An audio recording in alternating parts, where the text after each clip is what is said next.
Hey guys, welcome back. I hope paper 1 has gone well for you recently.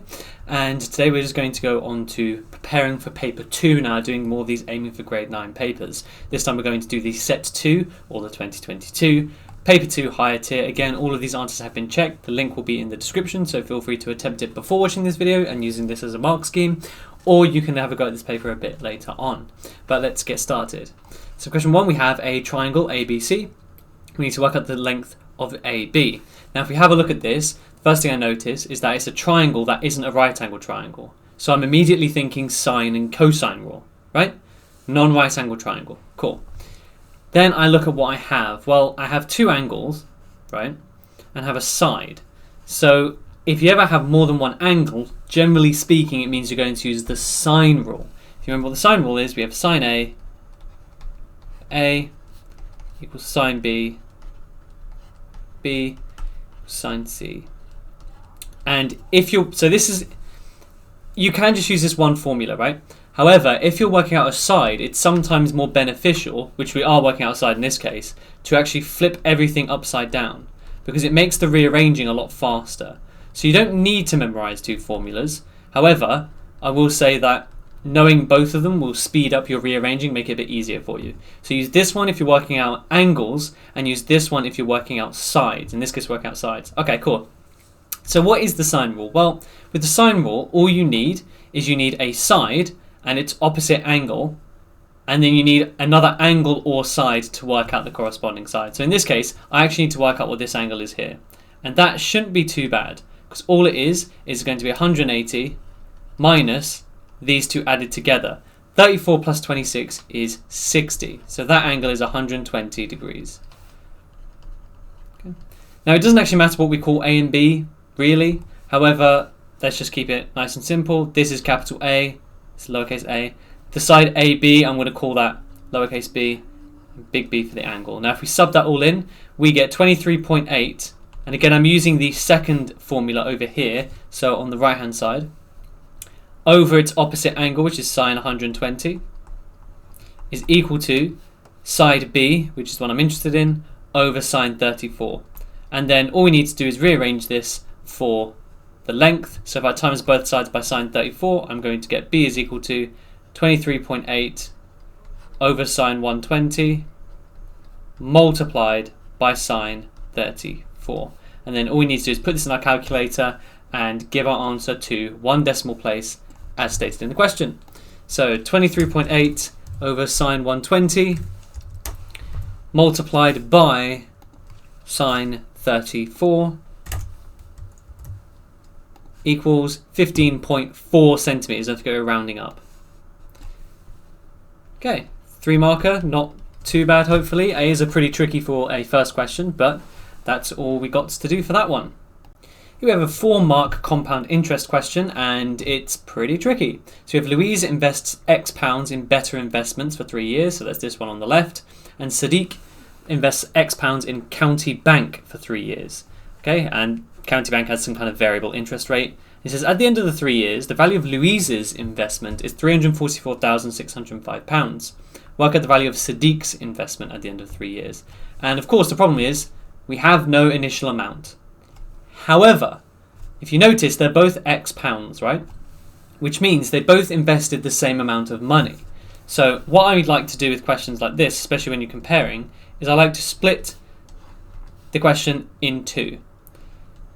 Now, obviously, I can't just sub into the formula for Sadiq because we don't know how much money is invested. However, if I write out the compound interest formula, and this is why, again, what I suggest every single time, is write out some formulas. To work out the better in this case, the compound interest, what you do is you say that the amount after however many years, so 344,605, is equal to the initial amount, which in this case is X, times the percentage increase. Now, how does this work? Well, if it's 2.5% interest, it means it's adding on 2.5% every year. So if the original amount is 100%, add 2.5, it means that every single year it's going to 102.5% of its initial value. So we can put percentages in our calculator, so we can just leave it as that, or divide by 100 for a decimal, it's up to you, to the power of 3. And then all you need to do is rearrange this for x. So move all of this to the other side. You don't need to work it out. You can literally divide both sides by 102.5% cubed. So both sides by that. And then we can work out what that is. I've got the percentage sign. There we are. So it means x is just equal to, and then we just get our calculator, move it over.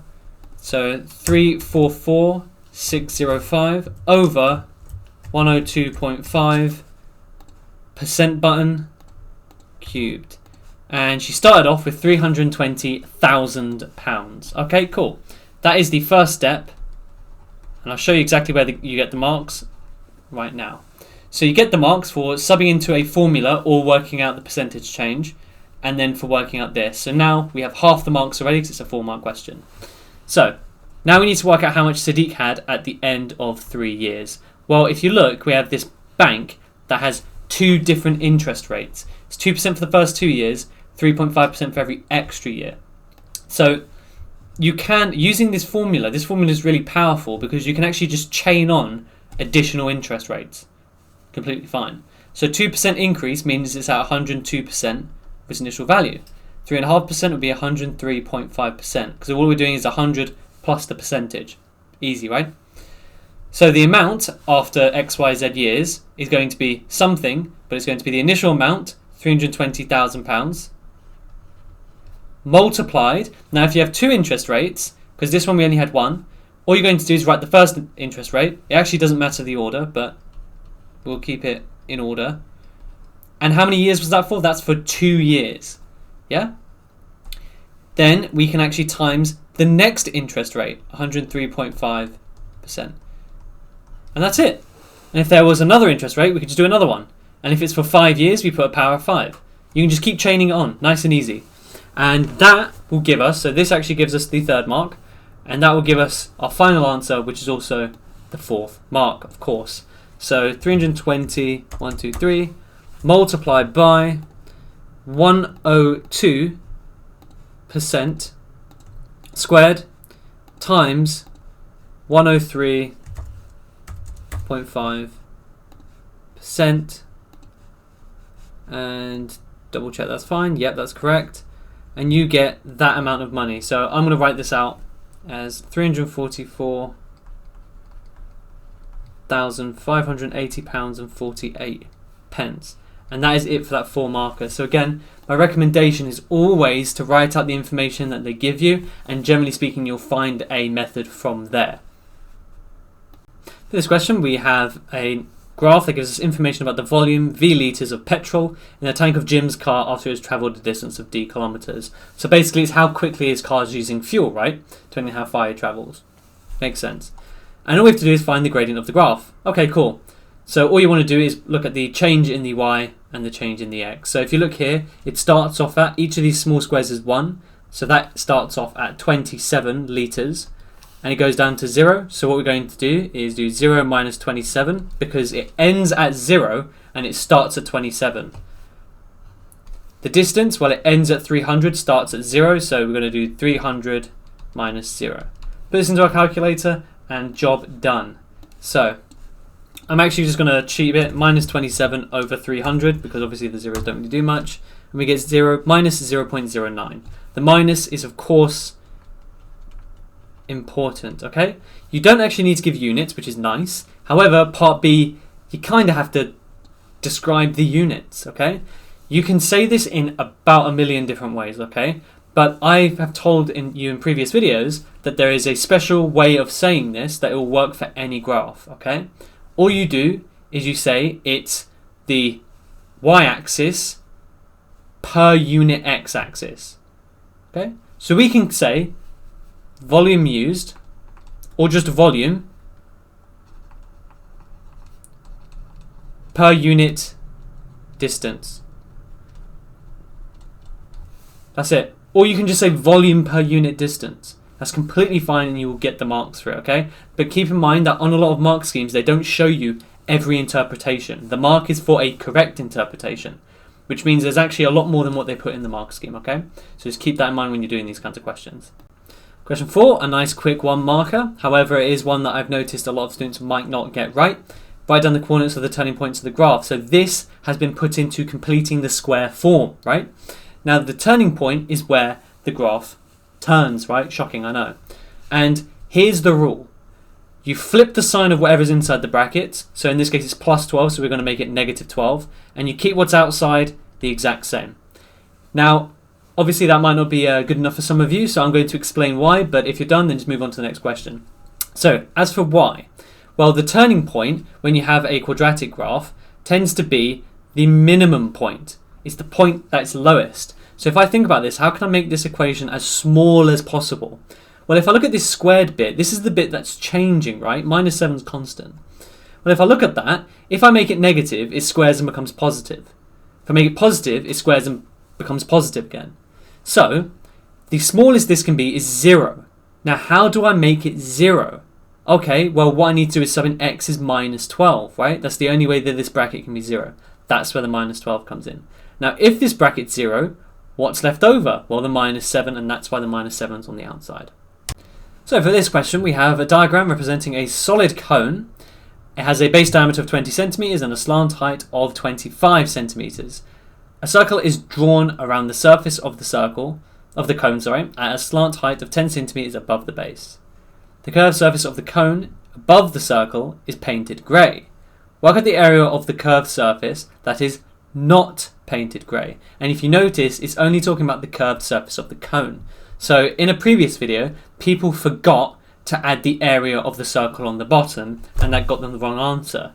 So hopefully, you might spot now that you're actually meant to leave out the circle on the bottom. I know it's kind of confusing, right? But if they ask for the surface area of the cone, then you have to include the circle at the bottom. But in this case, it says the curved surface of the cone that is not painted grey. So, how do we do this? That's a brilliant question. What you would do is you want to work out the area of this total curved surface, so the big one, and then we're going to minus the smaller one. Okay? Now for the smaller one, the slanted height is going to be the difference between 25 centimeters and 10 centimeters, which is obviously 15 centimeters. And then you need to somehow work out the radius of this thing here. Okay? Let's get onto that in a bit, let's give ourselves a bit of a break. Let's first work out the curved surface of the big thing, okay? Well, first of all, the radius is going to be 10 centimeters. So let's call it the big cone. That's pi RL, well, that's pi times 10 times 25. So in other words, that is 250 pi, okay? That gives you 1 mark straight away. So that is quite nice. So now I hear you wondering, how on earth we work out the radius here? Well, this hopefully makes sense, but can you see that this small cone is actually similar to the big cone? What I mean by that is the sides have been timesed by a scale factor, because all they've done to get from the dark grey cone to the full cone is they stretch it out. So how do I work out that scale factor? Well, if I'm going from, and again this depends on where you're going from, if you're going from the grey to the overall side, then all you need to do is take the overall length of the cone, 25, and divide it by 15. However, and actually not, let's do it that way, okay? So the scale factor here is 25 over 15, which if you divide top one by 5, you get 5 over 3. And that's to go from the grey to the total. Now I have my 10 centimeters. Okay, so grey to total. This is 10 centimeters. So if I want to go back to the grey side, I need to, instead of timesing by 5 over 3, I'm going to divide by 5 over 3. So we're going to do 10 divided by 5 over 3, which is the same as doing 10 times 3 over 5, which is 10 times 3 is 30, divided by 5 is 6. So the radius of this side is 6 centimeters. And now let's do the grey cone. That's pi, radius is 6, and the length is 15. Okay? So 6 times 15, well, 15 times 3 is 45, so that should be 90 pi. And it says give your answer as a multiple of pi, which is why I'm not really using a calculator. You don't really need it anyway. But the white area, I guess technically it's the not painted area, but whatever, is just 250 pi minus 90 pi. Your calculator will give it in terms of pi anyway, now that I think about it. And that will give you the last mark. So in terms of where you get the marks, you get a mark for working out obviously the radius because you need that. You get a mark for working out the 90 pi. And you get a mark for doing the subtraction. 4 marks in total. Pretty tricky, but hopefully not too bad now that I've explained it. Here are two squares, A and B. The length of each side of square B is 4 centimeters greater than the length of each side of square A. The area of square B is 70 centimeters squared greater than the area of square A. Find the area of square B. Okay, so here's what I would do. A lot of information, kind of ugly. Give your answer to 3 significant figures. That's disgusting as well. Let's have a look. Well, it's saying here that the length of each side of square B is 4 centimeters bigger than the length of each side of square A. So if I call the sides on A just x, I can call the sides on B x plus 4. Now, I have been asked a question before, and this is quite interesting, is what if you called the sides here x and these sides x minus 4? Well, because maths is awesome, of course, you'll get the same answer. Pretty cool, right? But yeah, I'd recommend doing it this way, but you know, either or. Now, how it's saying here, so I've used this top piece of information, that's good. And again, hopefully I'm teaching you some exam technique, right? I'm writing out all of the information that they give me in terms of maths. It says the area of square B is 70 centimeters squared greater than the area of square A. Okay, so the area of B is going to be x plus 4 times x plus 4, which is the same as just doing x plus 4 squared, right? And the area of A is going to be x times x, which is x squared. The area of square B is 70 centimeters squared greater than the area of square A. Okay, so if I take this area and I subtract this area, my answer should be 70. So in other words, I have x plus 4 squared minus x squared should give me 70. Okay, now all we need to do is expand these brackets. So x times x is x squared. Then you're going to have plus 4x plus another 4x, that's plus 8x. And then you're going to have 4 times 4, which is 16. Minus x squared equals 70. So those two cancel because x squared minus x squared 0. I'm going to minus 16 from both sides to make my life ever so slightly easier. And we get 8x equals 54. And then you're just dividing both sides by 8. And 6.75? I think so. Okay. Now, of course, that's actually not the answer to the question. But so far, I want to give you some marks. Forming an equation always gives you a mark. Nice and easy. Finding out that 8x equals 54. Another mark. Third mark. Finding out what x is. Now, it actually tells me here, work out the area of square B. Well, here's the area of square B in a formula. It's 6.75. So again, it's x plus 4, but x is 6.75 plus 4 squared. And this is where I'm probably going to need a calculator because I really don't want to do that in my head. 6.75 plus 4 squared gives me 115.5625, and it says to 3 significant figures. So 115 is 0.5, so it'll be 116 as our final answer. And that is, of course, the fourth and final mark for that question. Iteration. Pretty cool, right? Use the iteration formula xn plus 1 is equal to the cube root of 10 minus 2xn to find the values of x1, 2, and 3. Start with x0 equals 2. And it's 3 marks, and look, it doesn't ask you to write it down. Oh, heaven. All you need to do is super easy to do iteration. What you do is you get your x0 number, the number you're starting with, and you type it in and press equals. What that does is it makes answer equal to 2. Because this ANS button is your last calculated value. So you might be able to see where I'm going with this. Now we're going to type this exact equation, but instead of xn, we're going to put ANS, okay? So, cube root 10 minus 2 ANS. Now when I press equals once, it's going to give me x1. And it doesn't say to how many decimal points we have to give it to, which is a bit annoying, but In fact, it doesn't say how many decimal points, so we can just give it to, I would say, 4 significant figures. And now look what happens when I press equals. Do I have to enter it again? Nope. Does it for me. So these 3 marks, you know how they normally say a mark a minute? You should be able to do this question in about 10-15 seconds. Which means you save 3 minutes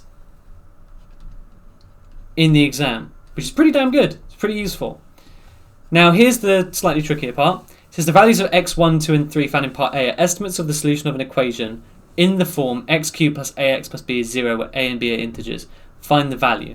So this is where I think some students might get a bit lost, and I think if you're in sixth form for some reason of watching this video, you might be a bit happier, because these iteration formulas are always rearranged from formulas like this.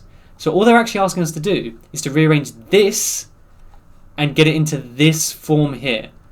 So let's write out that equation. What we have is you have x cubed equals the cube, x equals the cube root of 10 minus 2x. Almost right thingy. There we are. 2x, yeah, I remember what it was. And then all you're doing is rearranging to get it into this form. Well, if I cube both sides, I already have the x cubed.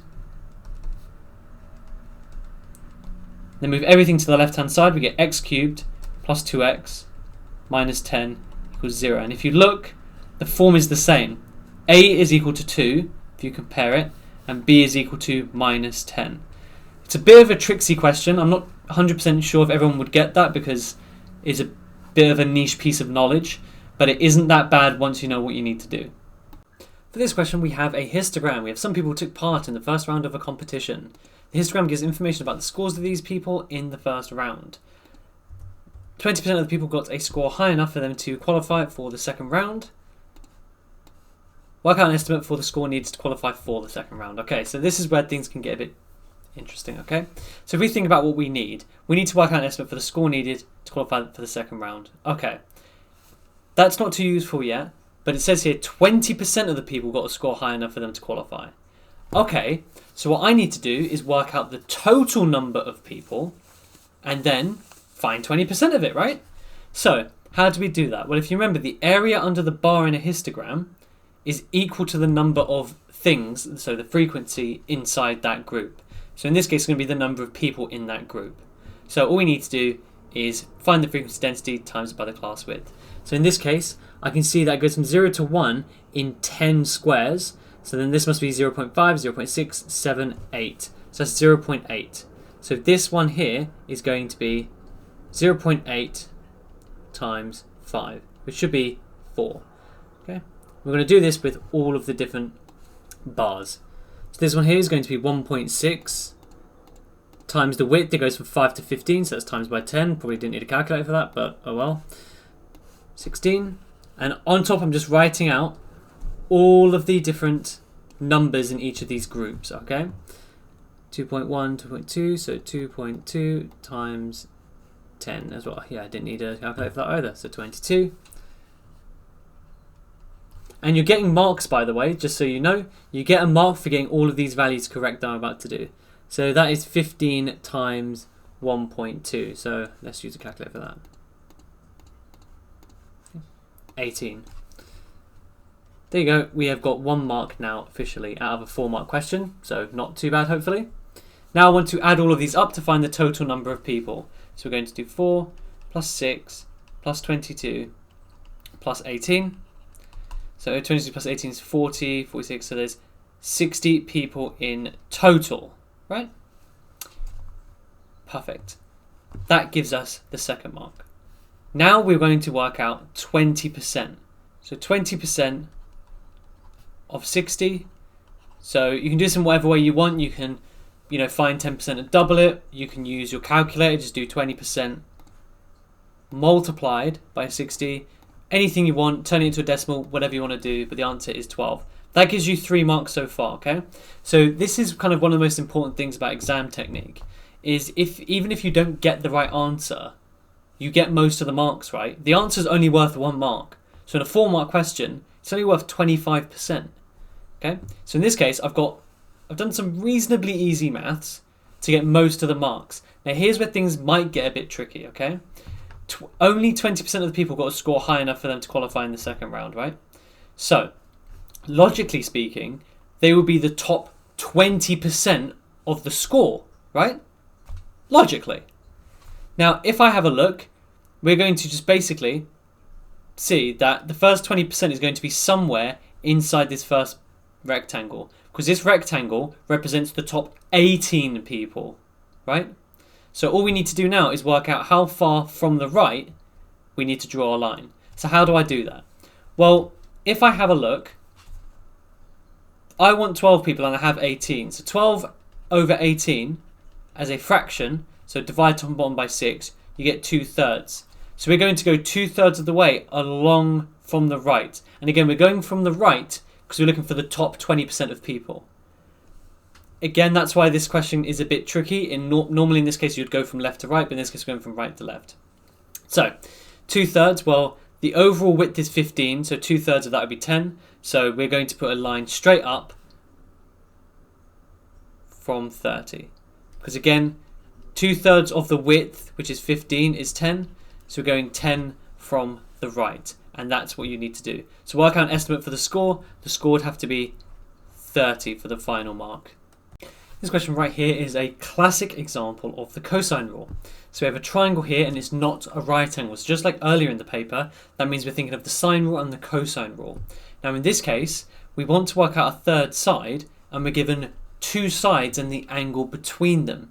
So if you ever get given two sides and an angle between them, it should be a dead giveaway for the cosine rule, because remember, the cosine rule, you need an angle and two kind of corresponding sides and you can work out a third side. So if we just label this up, we have A, B and C don't actually matter that much because it's going to be all the same thing. So BC, which I've called A, is just equal to B squared plus C squared minus 2BC cos A. So just put all the numbers in your calculator and square root it. Pretty okay question if you ask me. So B squared plus 11 squared, minus 2, 8, 11, cos 72. And then we have to square root our answer to find out what the actual length is. So 11.4 for that. It says 3 significant figures, that's why I gave it to that. So A is equal to 11.4 centimeters. And for the next part, it says find the area of the triangle. So to work out the area of any triangle, you're going to be using the formula half AB sine C. Okay. Now, what are A, B, and C? Well, in this case, keep in mind that the letters don't really work. We're not going to use A and B like these two sides. All it means is you need an angle and the two sides that make up that angle. So if you look here, this angle here is going to be what my sine C is, and then A and B are going to be these two numbers there. All you need is two sides and the angle that is between them in order to work out the area. Okay, so don't get confused with the labeling. I know that we kind of reuse A and B a hell of a lot and C, and then they're kind of for arbitrary different things, but just keep in mind that it doesn't actually matter which way around you put them. That will give us our final answer. So 0.5, because it's the same as a half, 8, times 11 sine 72. 41.8, again 3 significant figures, centimeters squared. So not too bad. It's probably the most basic that cosine rule and the area formula can be, but hope that all makes sense.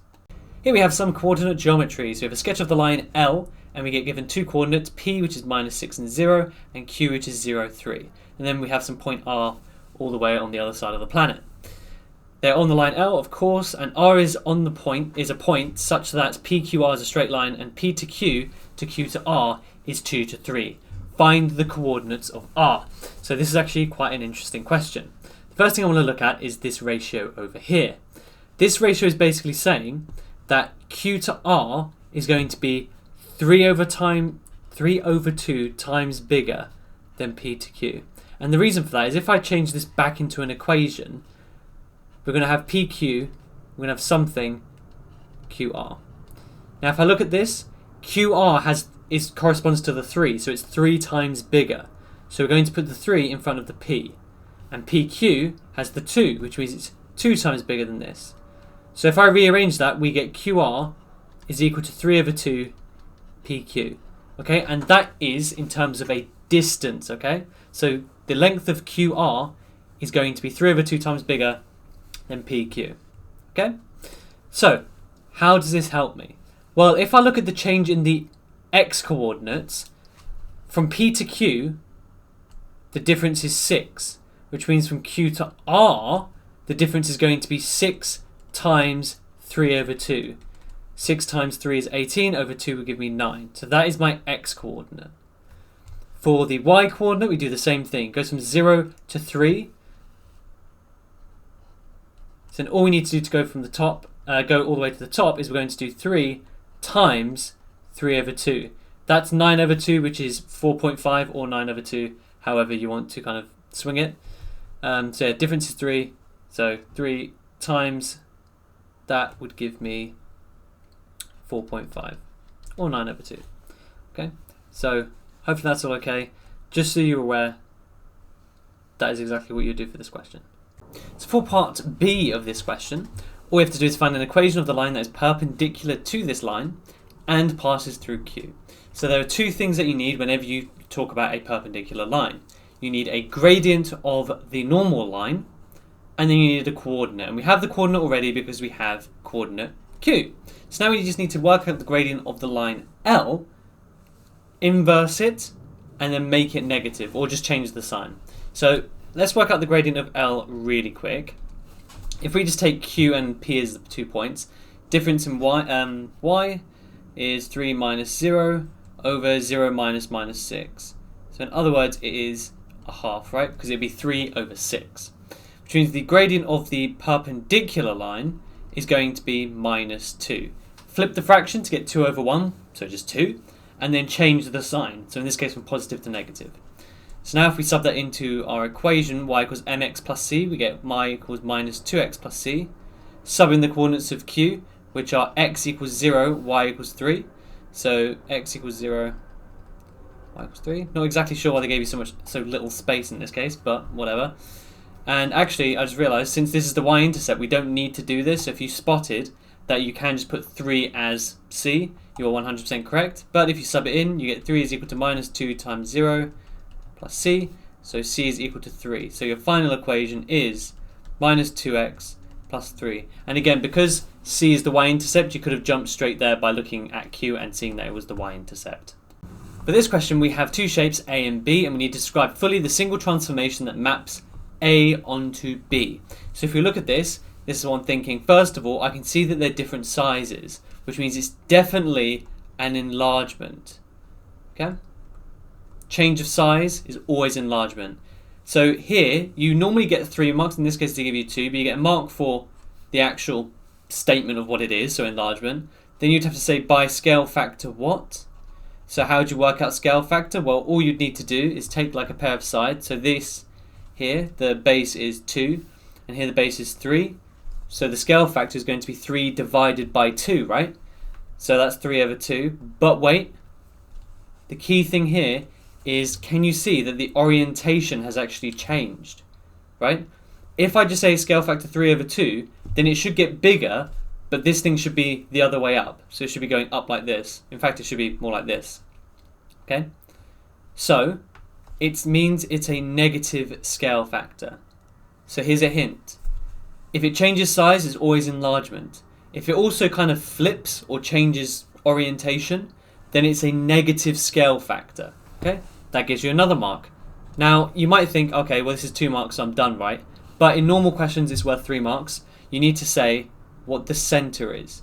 And to work out the center, all you need to do is draw a straight line through the corresponding points. So this point here and this point here are corresponding. So I'm going to draw a straight line through them. Bear in mind, mine won't be super accurate because I can't go by like fractions of degrees, which is kind of annoying. So, I mean, I'll try my best anyway. So as you can see, it's actually not lined up perfectly, but we'll see how well it works out. Yep. And you're going to do that for every pair of points. So the next one is, if you look where the right angle is, it will be those 2 points. And can you see now why it's going to be a bit tricky for me to do this? Yeah, so we might have to take a little bit of liberty here. It's not too bad. And lastly, the top points on both of them.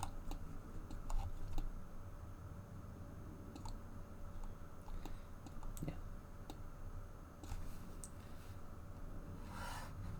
Okay. Once you've done that, all you need to do is look at where they cross. So as you can see, all of those lines cross here at coordinates 1, 1. That's how you work out the centre. It's as simple as that. That works even if it's a positive scale factor or anything like that, okay? Okay, so here we have a grouped frequency table giving information about the time in minutes taken by 50 people to solve a puzzle. Okay, cool.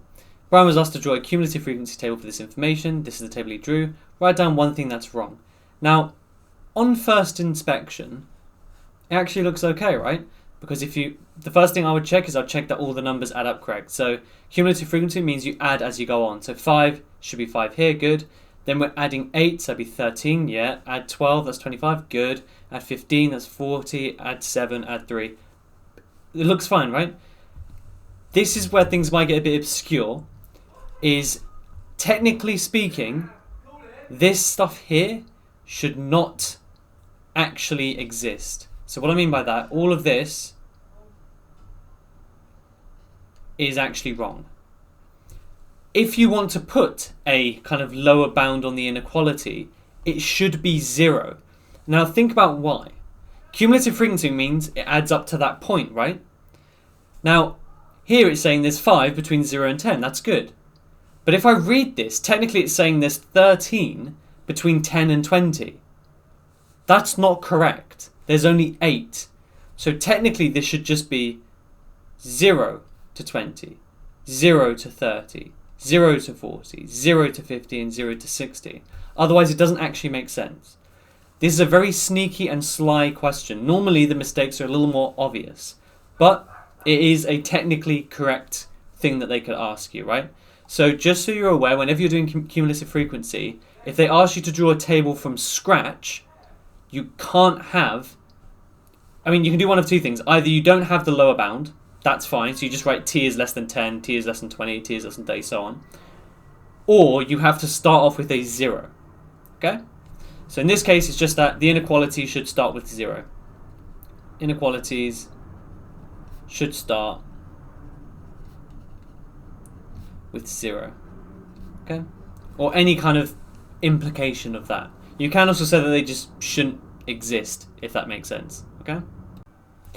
In a village, if it rains on one day, the probability it will rain on the next day is 0.8.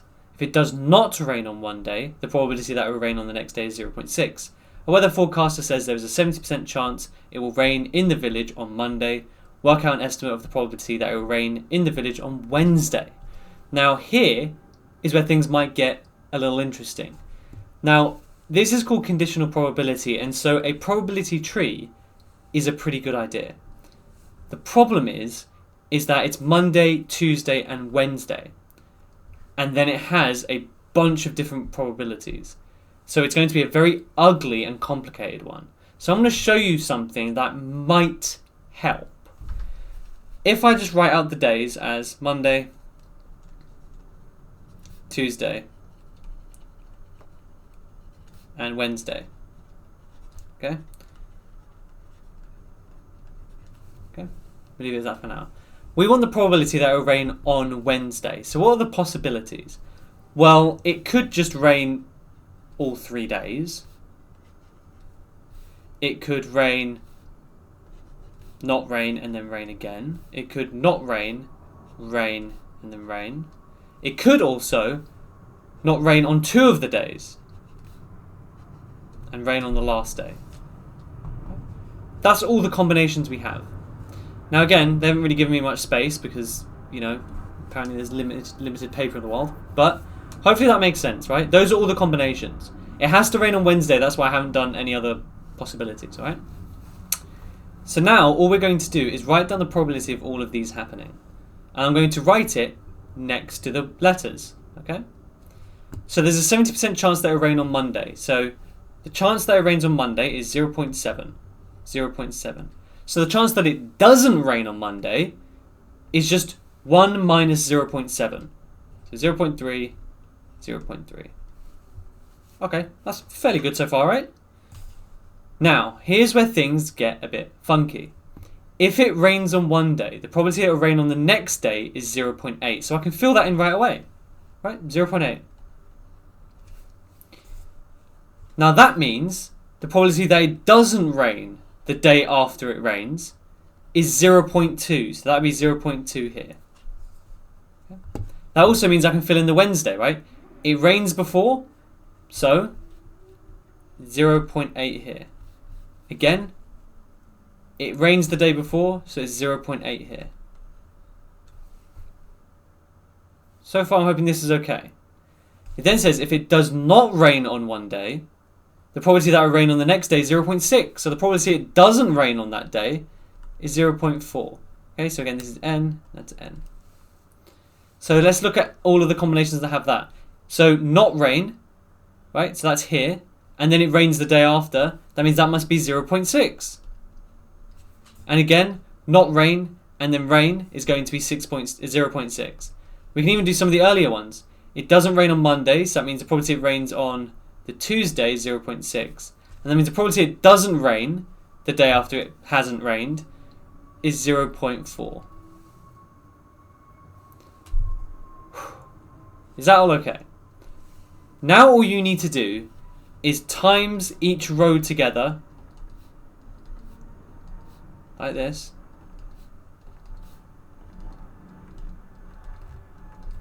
So let's get our calculators out. Don't forget it's a calculator exam. 0.7 times 0.8 times 0.8. Okay. Now technically you could do this all in one step on your calculator, but I want to make this super rigorous for you guys.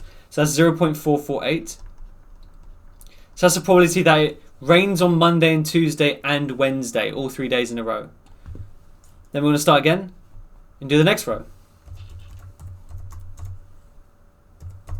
So laying out your kind of working out is very important, especially in probability questions.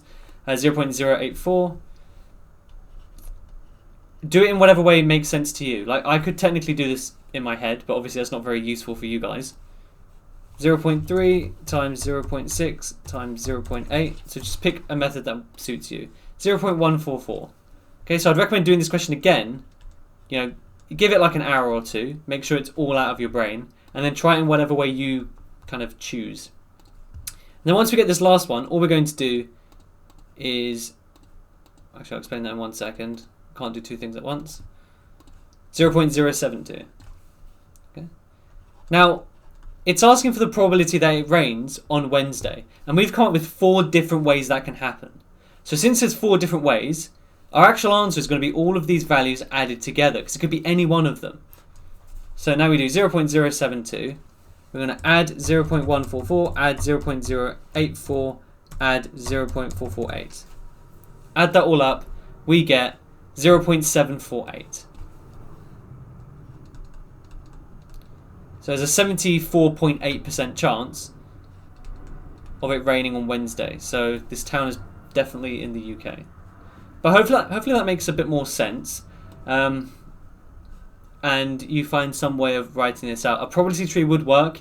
It's just going to be a pain in the neck drawing that whole thing out. This is a slightly deceptive question. So they give you a graph of y equals sine x between 0 and 360. So that's helpful. And it says, using this graph, find estimates for all 4 solutions of sine x equals 0.6. Now, thankfully, they did tell you there's 4 solutions. So you can kind of measure up how many you get. So sine x equals 0.6. The first thing you should do, of course, is to read off 0.6 on the graph, which is here, and then just draw a dotted line and get all of the values where it crosses the curve. Okay? And that should give you values of, well, let's have a look. What does it go up in? So there are 5, 10, 15. So it goes up in 4s, which is fine. So that is going to be 37 degrees. And that is going to be, so 90, that would be halfway between that, 143 degrees. Okay. That will give you 1 mark. Now, how do you find the others? Well, this is where things get a bit tricky.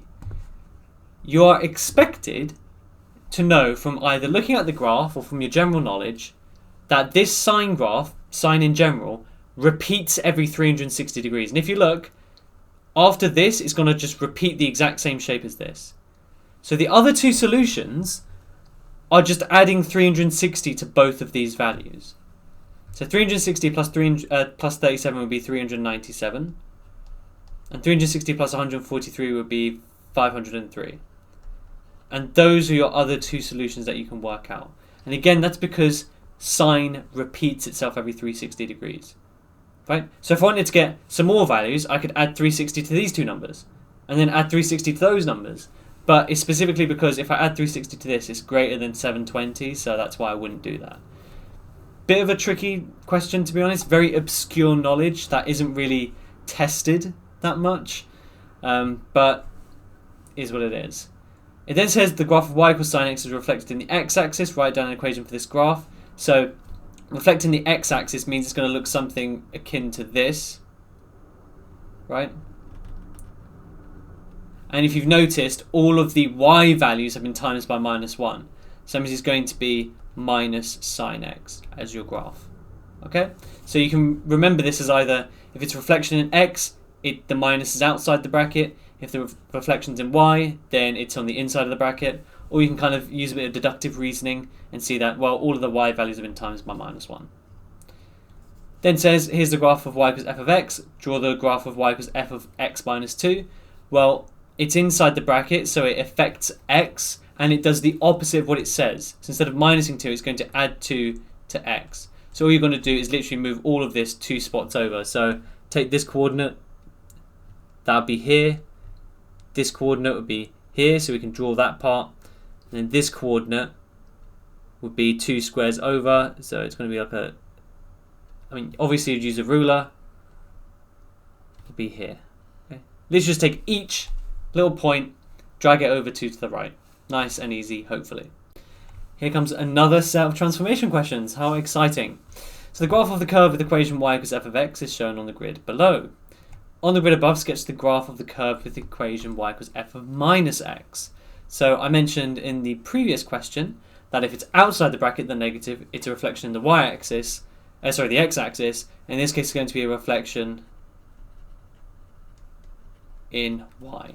So all you need to do is basically do this exact same shape, but on the other side. So if you suck at drawing like I do, I like to put a little point everywhere there are kind of like unique points. So in this case, -1, 2, that hits a peak, so I'm going to put a dot there. Then this is -3, 0, so I want to put one at 3, 0, just so I get the rough shape right. You don't have to be an artist about it, which is really handy for me. But you can kind of, you know what? That's actually not that bad. I'm kind of proud of that. Just kind of get the general shape so that the examiner can see that you know what you're doing. Okay. Now we have curve C and curve S. And we have 2 coordinates. The curve C has equation y equals 5 plus 2x minus x squared. It's transformed by a translation even, to give the curve S such that the point 1, 6 becomes 4, 6. Find an equation for S. So first of all, let's look at how these points have changed. Well, as you can see, they've added 3 to x. So if I were writing this in terms of f of x, I would write f of x. So if I actually write the original equation like this, this will hopefully make it make a bit more sense. Then this equation would be, if I'm adding 3, remember I have to write the opposite inside the bracket. Okay. Now the question is, what does that look like? Now all you need to do is replace any x with x minus 3. So 5 plus 2 x minus 3 minus x minus 3 squared. That is your equation for S. Okay, and that is probably the best way I can explain on how to actually do it, because some people like to keep it with y equals and then they get a bit flustered. In this case here, assuming you can do kind of somewhat basic functions, it should make sense how to do that. If not, no worries. Just kind of read through it again, and if it still doesn't make sense, please do leave a comment or kind of email me or join the Discord, or any of these options, and I'll send you another method of doing it, okay? Because again, reflections, translations and stuff, it wasn't in the paper one yesterday as far as I'm aware. There were no graphs at all, which means, you know, there's a pretty decent chance that they're going to put them in the later one, because graphs are incredibly important. There are only red sweets and yellow sweets in a bag. There are n red sweets in the bag and there are 8 yellow sweets in the bag. Sajid is going to take at random a sweet from the bag and eat it, and he says the probability the sweet will be red is 7/10. Show why it cannot be 7/10. So what I like to do in questions like this is I also like to write that the total, because we generally speaking need the total, is just going to be n plus 8. So what we want to do here is find an equation for the probability that the sweet will be red. So what we do is we take the number of red sweets, so n, and put it over the total number of sweets, which is n plus 8. And what Sajid is saying is that that should equal 7/10. Now what we want to do is work our way through this question and show that it's physically impossible for that to happen, okay? So what we're going to do is I'm going to times both sides by n plus 8, which gives me n is equal to 7/10 n plus 8. Then I'm going to times both sides by 10 to get 10n equals 7n plus 8. I'm going to expand the bracket so we get 10n equals 7n plus 56. Now I'm going to minus 7n from both sides and we get 3n is equal to 56. Now watch what happens if I try and do 56 over 3, right? So 56 over 3, oh I don't know what that is, so I'm going to use my calculator, right? So 56 over 3, it's a decimal. So if we think about what n is, it's the number of red sweets. Can we have a fractional amount of red sweets? No. So it's not a whole number. Which means it cannot be, the probability cannot be 7/10. Okay. Then it says, after he's taken the first sweet from the bag and eaten it, he's going to take a random second sweet. Given that the probability that both sweets are red is 3/5, work out the number of red sweets in the bag. Okay, this is where we can actually get going. So again, what's the probability of getting one red sweet? That's n over n plus 8. Now he's saying that he's going to take another sweet. What's the probability? And they've given us the probability that the second sweet is also red. So what would the kind of equation for that be? Well, there's one fewer red sweet, which means there's one fewer sweet in total. That's why the 8 becomes 7, and we have a minus 1 on top. And that should technically equal 3/5. Okay? Now there's many different ways you can actually kind of resolve this. We can just times the top, so it's n squared minus n over, and I'm actually going to leave this in its double brackets for now, and I'm going to do kind of the same trick I did before, where essentially I'm going to times the opposite denominators. What I mean by that is I'm going to move this stuff up here and this 5 up here as well, in the same way I've done this, right? So we timesed both sides by n plus 8, then both sides by 10.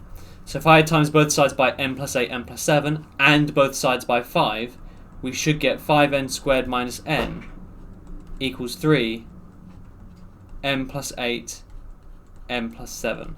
Right, so again, all I've done is I've times both sides by n plus 8, n plus 7. So that means this stuff here goes up here. And then I times both sides by 5. Expand the bracket, so we get 5n squared minus 5n equals 3. Then we have n squared. 8n plus another 7n will be 15n. And then 8 times 7 is 56. Then expand that bracket, 5n squared minus 5n equals 3n squared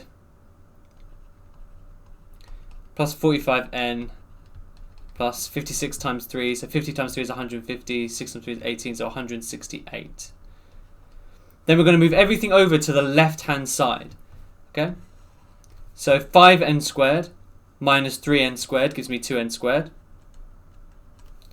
Minus 5n minus another 45n gives me minus 50n. Actually, I'm not going to change it to a capital.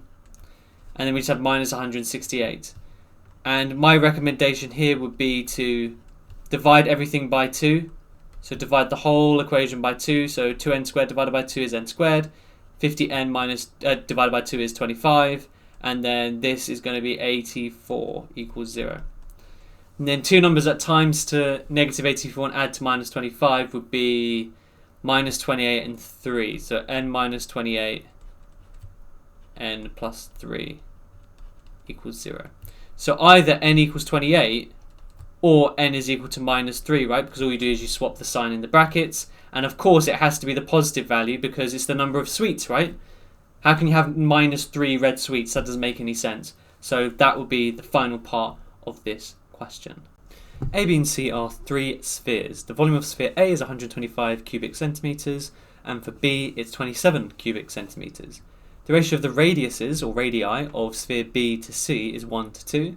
So we need to work out the ratio of the surface area of A to C. So this is kind of a combination of a few different things. It's scale factors for area, volume, and length, along with ratios, okay?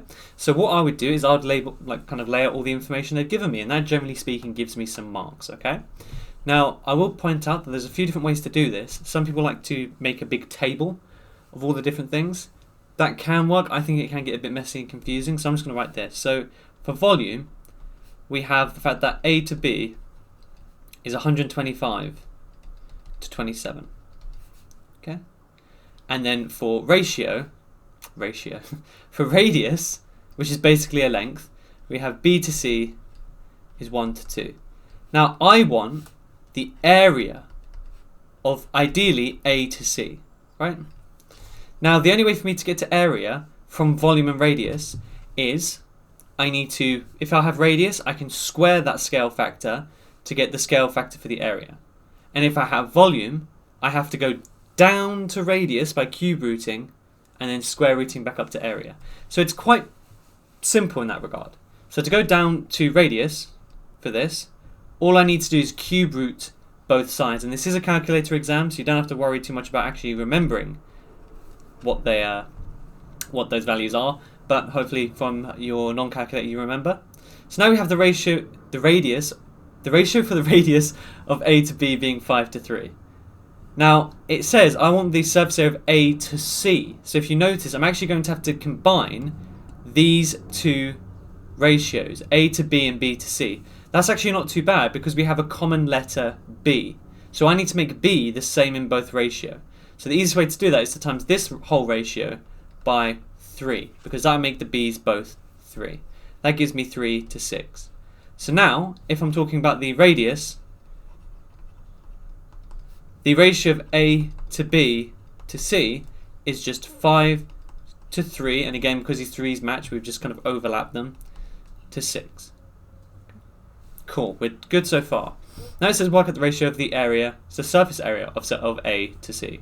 So to go from radius to surface area, all you do is you square the whole thing. And that gives us 25 to 9 to 36. Now we only care about A to C. So all we need to do is write that as 25 to 36. Nice and easy, hopefully. So again, just to kind of go between these scale factors for length, area and volume, you're just thinking about how many dimensions you have. If that's a bit confusing, look at the units. Centimeters cubed, so we cube the radius. Centimeters squared, so we square the radius. And vice versa, right? If I have centimeters cubed, I want to go to centimeters, a length, you cube root. Okay? Just think about how you can kind of manipulate it in that way. C is a circle with the centre at the origin. A tangent to C passes through the points -20, 0 and 0, 10. Work an equation for C, show where you're working. Well, this is a 5-mark question, quite beefy. I would not attempt this question without drawing a little diagram, okay? And again, the diagram doesn't have to be, the most amazing work of art in the universe, right? So a circle's centre at the origin, so let's draw my my perfect circle. And now we have some kind of tangent. Now I'm actually going to continue this line a little bit. So my tangent is going to look something like this, and it needs to touch the circle, and it needs to go across here. Now, this point here is going to be 0, 10, because remember, if the x-coordinate is 0, it's the y-intercept, so it's along the y-axis, which means this one over here is going to be -20, 0. Now, I know that neither of those points are where the tangent touches the circle. Okay, the tangent touches the circle at some point over here. Okay, the reason why I know that is that the only way for a tangent to be an x or y intercept is if the tangent is completely flat, right? Because think about it, right? 0, 10, that means it has to be a perfectly horizontal line. If it's 20, 0, it needs to be a perfectly vertical line. So, and also if you draw it, you can kind of see that it's not the case. Okay, so how am I going to work out the equation of the circle? Well, let's write out what the equation of a circle is. It's x squared plus y squared equals r squared. So this bit I don't need to do anything with.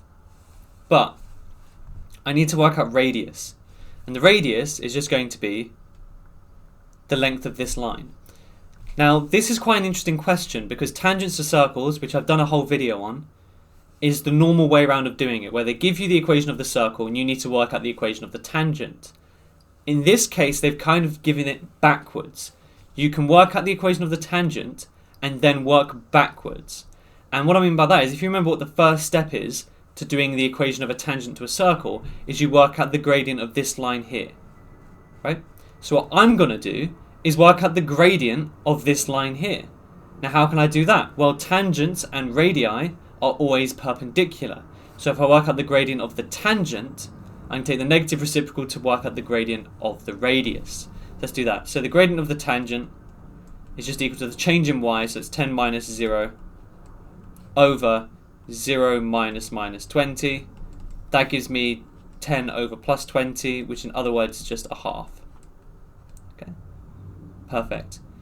It might also be good to actually write out the equation of the tangent, so that'd be y is equal to a half x, and I already know what c is plus 10. Why? Because this is a y-intercept, right? This is 0 and 10. That means the gradient of the radius is just going to mean you flip the fraction, so 1 over 2 becomes 2 over 1, which is just 2, and then you change the sign from a positive to a minus, okay? And if it was a minus, you'd make it positive. Now, what would be the equation of the radius, right? So the equation of the line of the radius, well, that shouldn't be too bad. That's just going to be y is equal to minus 2x, and then what's the y-intercept? Well, it's just 0, 0, right?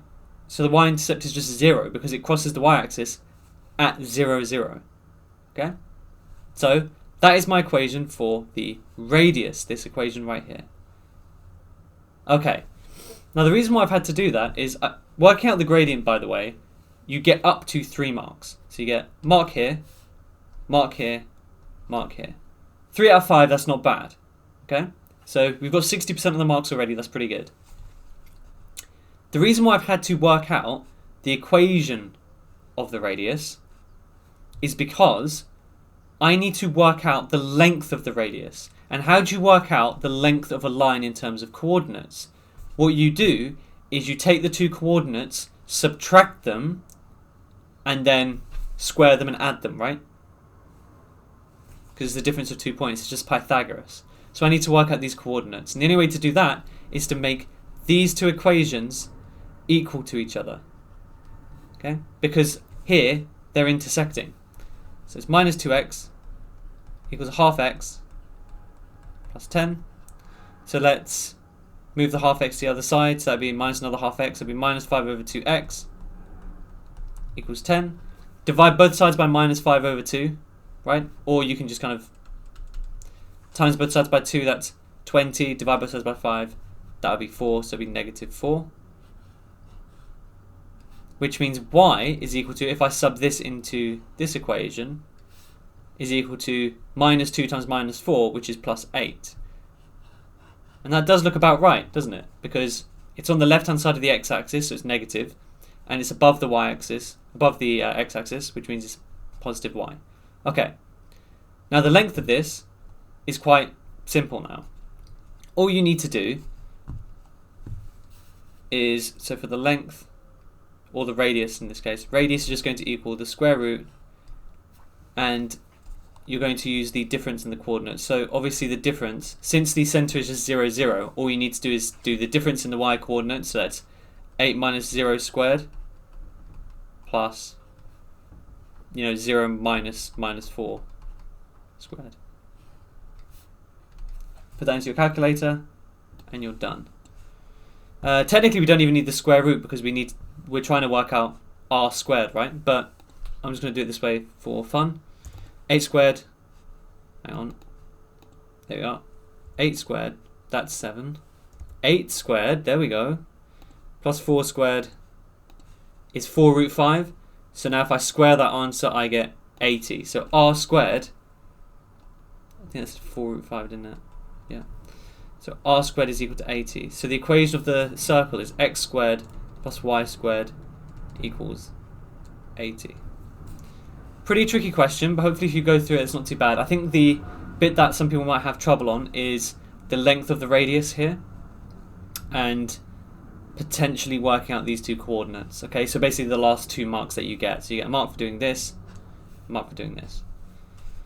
But hopefully it'll make a bit more sense if you kind of go through it again and then also follow along the steps yourself and then try and understand exactly why I did what I did. If you're not sure, leave a comment, message in the Discord, or email me, whatever, and I'll go through it with you.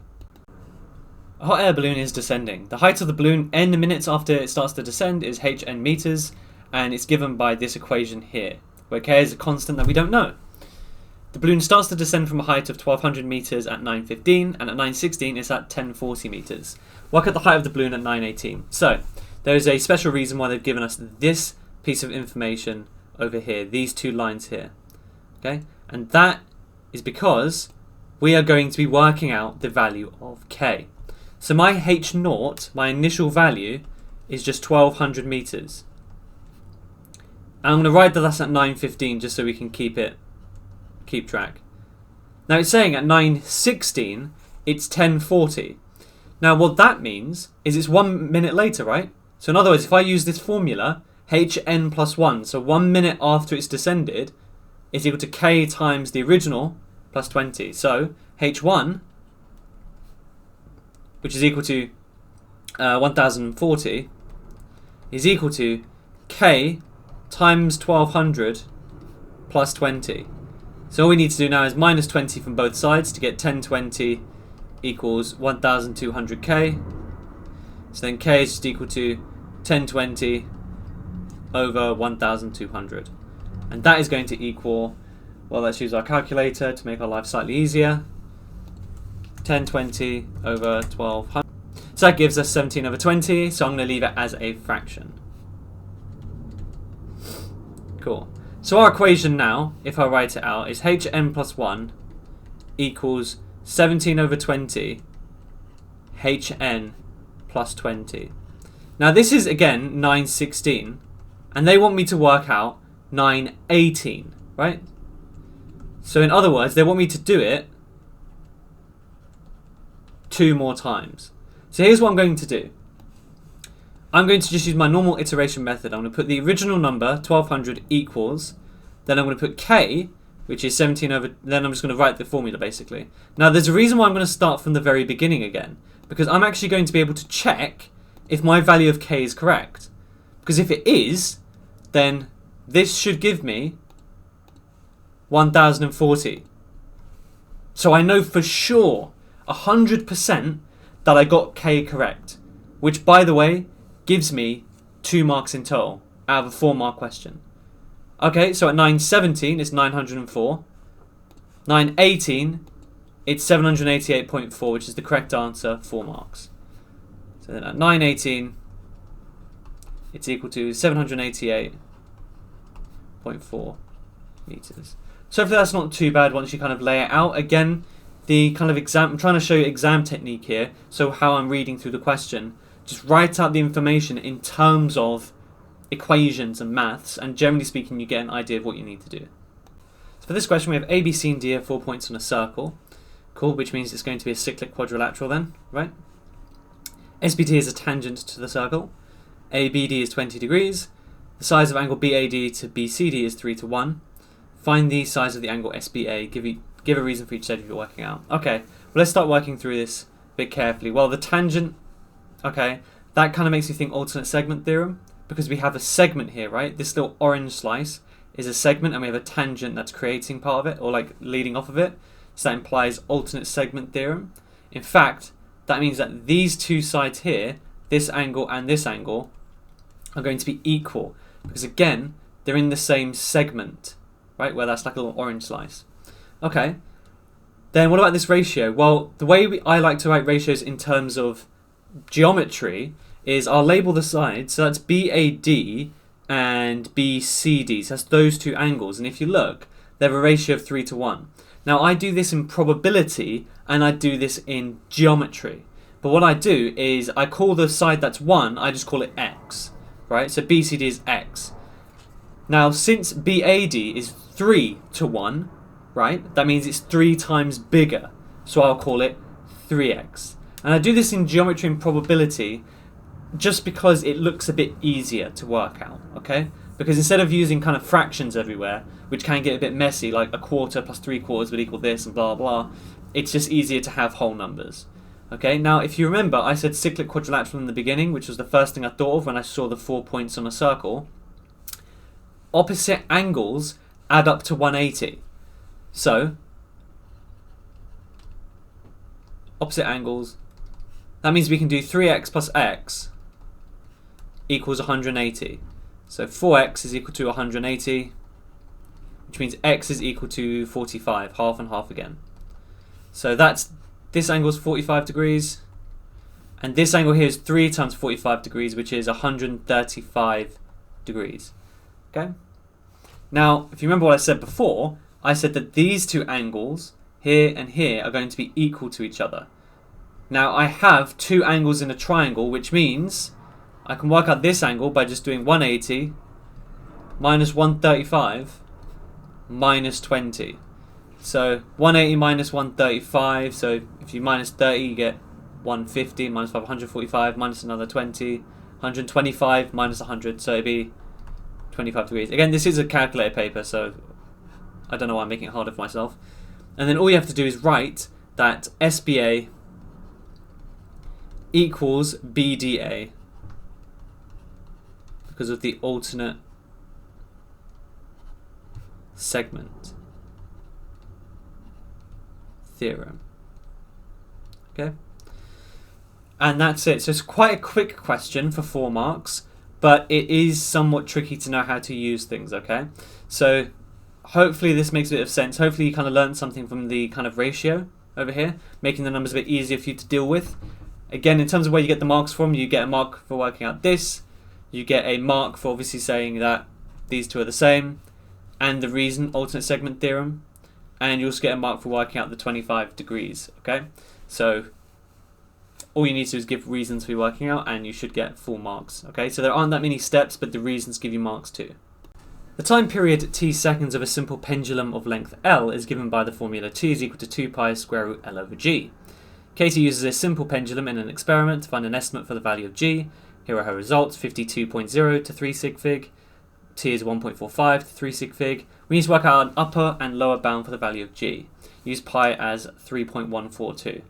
You must show all your working. Okay, so the first thing I'm spotting here is I want an upper and lower bound for g. Okay, well, I need to take a step back quickly. If I look at the equation, it's not working out g, right? It's working out t. So we need to make g the subject of this formula.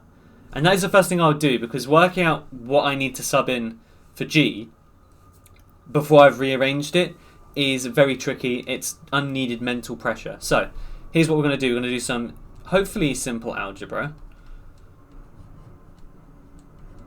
I'm going to break my golden rule of kind of getting rid of the 2 pi first. And I'm actually going to square the whole thing straight away. So t squared is equal to 2 squared is 4, pi squared is pi squared. Root L over g now just becomes L over g. Okay? I'm going to times both sides by g, so that brings the g up to the left-hand side. 4 pi squared L. Then I'm going to divide both sides by t squared. So this is my equation for g. Just like that. Okay? Now I can actually think about upper and lower bound. So if I kind of write upper here, okay, how could I make g as big as humanly possible? And remember, 4 pi squared, they're constants. So you can ignore 4 pi squared for now. Well, logically speaking, if I want this value to be as big as possible, I'd make L as big as humanly possible, because it's on top, right? Bigger L is, the bigger it multiplies. Good. So I want the big L, yeah? And I would want t, because I'm dividing by t, I want t to be as low as possible. And for the lower bound, I'll do the exact opposite. I want L to be as small as possible, right? Because that way I'm timesing by the smallest number possible, right? Think of a fraction, right? if you think of a fraction, if you have a big numerator and a small denominator, that's a bigger value once you divide it than something when you have a small numerator and a big denominator. And then you want a high or big t. That's it. So now we need to work out, what exactly are the bounds. Well, if we look at L for a second, it's correct to 3 significant figures. So we're thinking of the numbers that would round to 52.0. And the lowest possible number would be 51.95. Because to 3 sig fig, that rounds up to 52.0. And L will be in the middle, and then we would have 52.05 is the biggest it could possibly be. So we'd have something like this. But obviously it can't actually equal 52.05, because if it did, then it would round up. Okay? Perfect. And then for t, we're going to do the exact same thing. 1.45. So what's the smallest thing that would round up to that? It'd be 1.445. And the biggest thing would be 1.455. Okay? So for the upper bound, we're going to take the big L, so 52.05, and we're going to take the low t. So, upper bound, let's do it. So g is going to equal 4, and if you remember they said use pi as 3.142. You don't have to do the substitution, I'm just going to do it for your benefit, just so you can see exactly what I'm doing. We're going to take the biggest value of L, which is 52.05, and we're going to put it over t squared. We're going to take the lowest value of t, that's squared, and I'm going to write out the lower bound too, just so we have it, and then we can just do it on a calculator, nice and easy, no hassle. We're going to take the smallest value of L for the lower value, which would be 51.95, and we're going to take the biggest possible value of t, which is 1.455. Okay, let's work out both of these, and then those will be our answers. So I hope that logic makes sense in terms of the bounds and everything. Now we're going to have 4, and this bit isn't going to change. It's good for us to write out.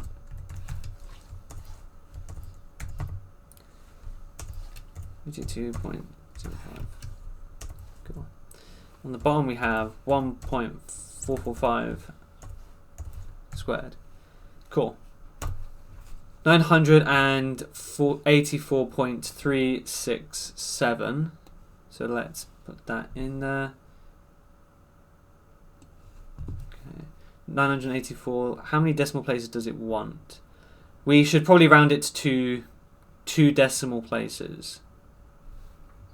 Okay, let's do it to 2 decimal places. So 984 for the upper bound, 0.37. And for the lower bound, all we're doing is changing 2 values. So that would be 445 instead. Hang on a minute. Did I put in the wrong?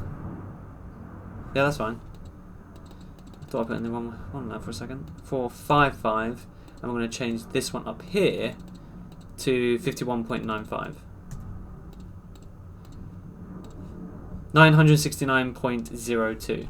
Now, just before, I can already kind of picture the comments in the thing. In the mark schemes, you might notice that the numbers are slightly different. However, they subbed in the exact same values as me. The reason for this is, ironically, they didn't do this. Use pi as 3.142. They've put pi as actual pi on their calculator. Right? So they've done shift pi. And then if you notice, I now get the exact same values as they get in their answers. So, yeah, it says use pi as 3.142, but in the mark schemes they've used pi as just pi on the calculator. So just so you're aware, the method is perfect. In this question you would have to use pi as 3.142 because they tell you that in the question, but in the mark scheme they haven't done that. So, who knows, right? But just so you're aware, that's why there is a difference, in case you were wondering. That brings us to the end of the last grade 9, aiming for grade 9 paper. But yeah, do let me know what you want me to do next, if there's any questions that are coming up or anything like that which might be interesting. But I hope the rest of your exams and your revision go well, and I'll see you in the next one.